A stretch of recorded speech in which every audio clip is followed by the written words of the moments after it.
জাহাঙ্গীরনগর বিশ্ববিদ্যালয় ক্যাম্পাসে আজ দুপুর থেকে শিবিরের মিছিলকে ঘিরে উত্তেজনা বিরাজ করছে। ক্যাম্পাসের বিভিন্ন জায়গায় ও মিলনস্থলে শিবির কর্মীরা শিবির শিবির স্লোগানে পুরো এলাকা মুখরিত করে তোলে।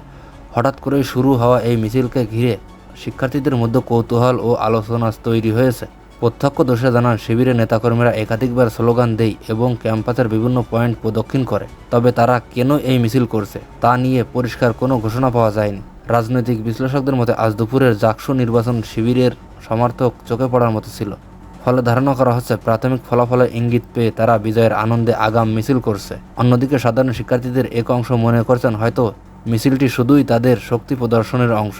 শিক্ষার্থীর মধ্যে এ নিয়ে মিশ্র প্রতিক্রিয়া দেখা যাচ্ছে। কেউ কেউ মনে করছেন শিবির ইতিমধ্যে ফলাফল সম্পর্কে নিশ্চিত হয়ে পড়েছে। আবার অনেকের মতে এটা কেবলমাত্র উৎসাহ ও উচ্ছ্বাসের বহিঃপ্রকাশ। সুপ্রিয় দর্শক, আপনাদের কাছে আমার একটাই প্রশ্ন, আসলে কি শিবির জয়লাভ করেছে, নাকি কোনো স্পষ্ট কারণ ছাড়াই ক্যাম্পাস জুড়ে স্লোগান মুখর করেছে পুরো পরিবেশ?